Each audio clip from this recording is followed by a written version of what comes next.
Jānis Dēvids savu profesionālo darbību vēlēšanu procesa nodrošināšanā uzsāka 1990. gadā, vadot Jelgavas pilsētas iecirkņa komisijas darbu priekšsēdētāja amatā.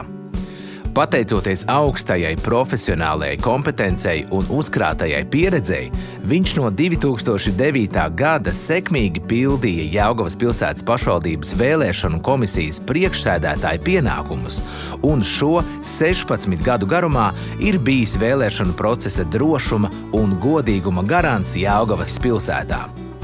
Sekmīgi vadot vēlēšanu procesa modernizāciju, viņš spēja nodrošināt pāreju uz digitālajiem risinājumiem un jauno tehnoloģiju ieviešanu vēlētāju uzskaitē un balsu skaitīšanā. Jāni Dēvicu raksturo nosvērtība, diplomātija un spēja rast risinājumu dažādās konflikta situācijās, kas ir kritiski svarīgi strādājot ar vēlētājiem un novērotājiem. Viņa autoritāte ir kalpojusi par garantu uzticībai vēlēšanu rezultātiem pilsētā.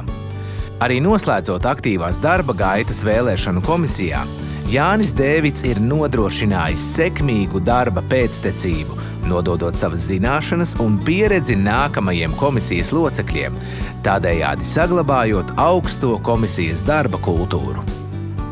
Organizējot vēlēšanas jebkura līmeņa, ļoti svarīgi ir noorganizēt cilvēkus, kas strādā iecirkņos. Un ja es uzticos tiem cilvēkiem, tad mēs varam teikt, ka vēlēšanas noritēs sekmīgi. Un tas man šajos gados ir pārsvarā sekmīgi arī atrisināt šie jautājumi. Ir bijuši dažādas problēmiņas, bet visas problēmas var risinot, atrisināt, un paldies jāsaka visiem tiem cilvēkiem, kas strādā tieši iecirkņa komisijās.